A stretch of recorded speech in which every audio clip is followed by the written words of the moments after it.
चलिए मैं आपको बताता हूं कि आपके घरों के अंदर जितनी भी प्लास्टिक की वस्तुएं उपयोग की जाती हैं वे सभी वस्तुएं कैसे बनाई जाती हैं, और सबसे इंपॉर्टेंट बात यह कि आखिर में प्लास्टिक ही कैसे बनाया जाता है, प्लास्टिक बनाने के लिए क्या क्या प्रोसेस होता है, किस चीज की जरूरत होती है, वो मैं बताऊंगा। उसके बाद फिर से जानेंगे कि इन प्लास्टिकों से अलग अलग वस्तुएं कैसे बनाई जाती है रंग बिरंगी। तो आज का टॉपिक क्या है? प्लास्टिक। क्या है? प्लास्टिक। नोट करिए, आज का टॉपिक यही है, प्लास्टिक। चलिए समझते हैं कि आखिर में ये प्लास्टिक कैसे बनाई जाती है। देखिए, प्लास्टिक बनाने के लिए सबसे पहले जरूरी जो पदार्थ है वो है कच्चा पदार्थ या कच्चा ऑयल, कच्चा तेल, क्रूड ऑयल। बात समझ में आ गया? यानी इसे बनाने के लिए सबसे पहले चाहिए क्रूड ऑयल। क्या चाहिए? क्रूड ऑयल, और यानी कच्चा पदार्थ। अब ये कच्चा पदार्थ जितनी भी बड़ी बड़ी कंपनियां हैं, जैसे IOCL हो गया, ठीक है, वे सभी ONGC हो गया, ठीक है, ये सभी जो कंपनियां हैं वो क्या करती हैं ना कि समुद्र के अंदर जो एक ड्रिल करके ये कच्चे पदार्थ को निकालती हैं। इस कच्चे पदार्थ के अंतर्गत क्या होता है?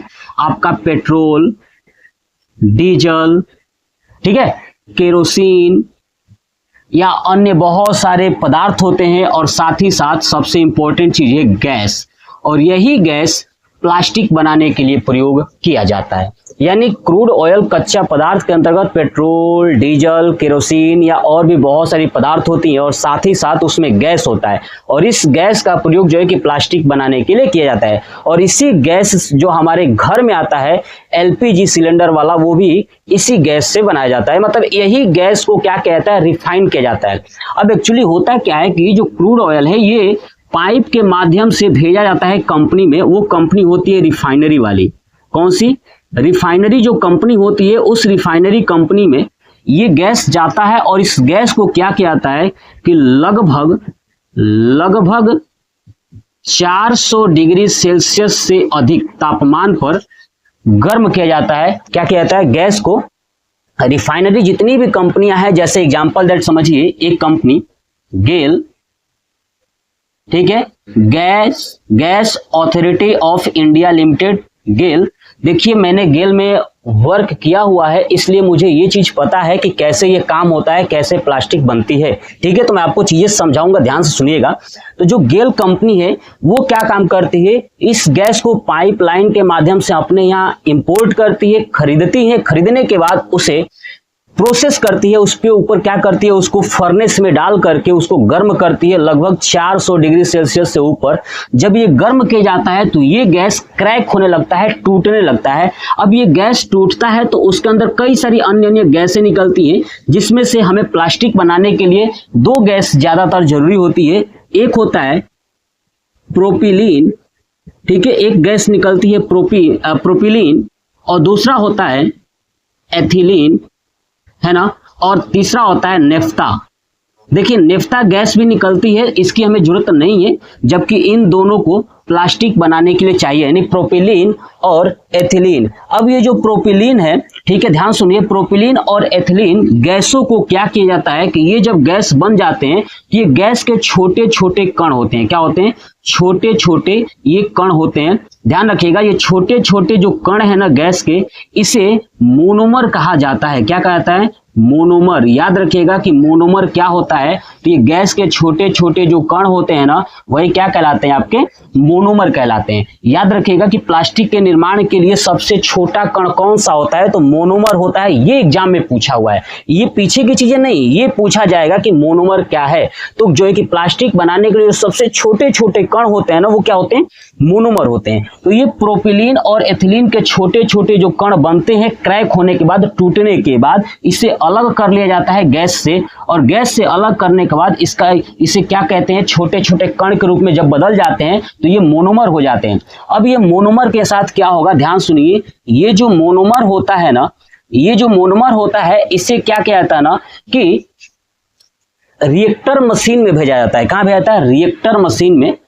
रिएक्टर रिएक्टर मशीन में भेजा जाता है और इस रिएक्टर मशीन में क्या किया जाता है कि ये मोनोमर के छोटे छोटे बहुत सारे दाने होते हैं, छोटे छोटे बहुत सारे कण होते हैं। अब रिएक्टर मशीन में क्या किया जाता है, इसे गर्म किया जाता है। क्या किया जाता है, गर्म किया जाता है बहुत ज्यादा उच्च ताप पर, है ना, उच्च ताप पर क्या किया जाता है, गर्म किया जाता है। जब ये गर्म किया जाता है तो ये मोनोमर एक दूसरे से क्या होते हैं, इनके जो कण होते हैं छोटे छोटे कण एक दूसरे से चिपक जाते हैं। क्या होते हैं, चिपक जाते हैं। और जब ये कण एक दूसरे से चिपकते हैं तो चिपकने के बाद बड़े कण का निर्माण होता है। किसका, बड़े कण का निर्माण होता है। और ये जो बड़ा कण बनता है ना, ध्यान रखिएगा, इस बड़े कण को बोलते हैं पॉलीमर। क्या बोलते हैं, पॉलीमर। ये पॉइंट्स भी समझिए, यानी जब छोटे छोटे मोनोमर के कण जो है कि जब एक साथ ज्वाइंट होते हैं तो क्या बनाते हैं, आपके पॉलीमर बनाते हैं। क्या बनाते हैं, पॉलीमर बनाते हैं। अब ये जो पॉलीमर बनता है ना, ये पॉलीमर के छोटे छोटे दाने होते हैं। क्या होते हैं, छोटे छोटे दाने। का मतलब मत सोचिएगा कि मोनोमर के जैसे छोटे छोटे, मतलब बहुत सारे मोनोमर मिल करके क्या बना लेते हैं, पॉलीमर बना लेते हैं। क्या बना लेते हैं, पॉलीमर बना लेते हैं। जैसे समझिए एग्जांपल दैट, जैसे एथिलीन, एथिलीन लेता हूं तो एथिलीन के, है ना, एथिलीन अगर 3 एथिलीन मिल जाता है, कितने एथिलीन, 3 एथिलीन मिल जाता है तो वो बनता है पॉलीएथिलीन। क्या बनता है, पॉलीएथिलीन। अब यहाँ पे शब्द जो लगा है पॉली, इसका मतलब वो पॉलीमर की बात कर रहा है, तो ये बन गया पॉलीएथिलीन। अब ये पॉलीएथिलीन बन गया तो ये एक बड़ा दाना हो गया। जैसे यहाँ पे छोटा छोटा दाना था तो मोनोमर था, यही मोनोमर जब ज्वाइंट होता है तो बन जाता है पॉलीमर, बड़े बड़े थोड़े दाने बन जाते हैं। और इन दानों को क्या किया जाता है कि यही दाने जो है कि आपके प्लास्टिक के निर्माण में काम होते हैं। यानी किसका काम होता है, ये प्लास्टिक के निर्माण के लिए यही दानों का उपयोग किया जाता है ना, प्लास्टिक के निर्माण में। यानी प्लास्टिक का निर्माण क्या कह लीजिए, सिंपल से यही बोल दीजिए कि जो पॉलीमर है वही प्लास्टिक है।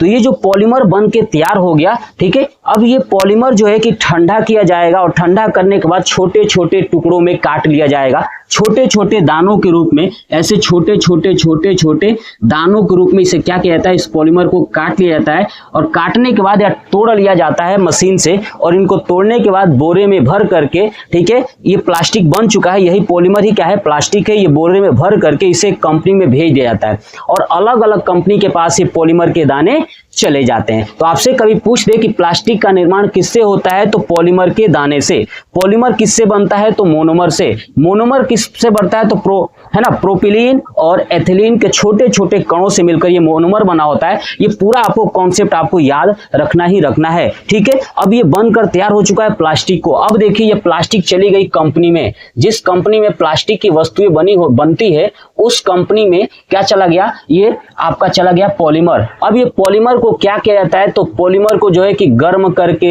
इसमें रंग मिला करके अलग अलग वस्तुओं को बनाया जाता है। जैसे आपने देखा होगा जग, बाल्टी या अन्य बहुत सारी ऐसी वस्तुएं हैं जो आपने प्लास्टिक की देखी है, वो सभी इसी से बनाए जाते हैं। इस पे रंग मिला करके, अलग अलग रंग मिला करके, इसे पिघला करके मोल्ड में डाल करके मोल्ड मशीन में मोल्डिंग की जाती है। मोल्डिंग करने के बाद ये वस्तुओं का निर्माण हो जाता है। तो आपको एक बात तो समझ में आ गया कि ये प्लास्टिक आखिर में बनता कैसे है, क्या क्या जरूरत होती है प्लास्टिक बनाने के लिए। तो आई थिंक आप इसका स्क्रीनशॉट ले लेंगे और आपको अच्छे से समझ में आ गया होगा। बस आपको कमेंट बॉक्स में कमेंट करके बताना है कि आपको समझ में आया और कितना आया। जय हिंद।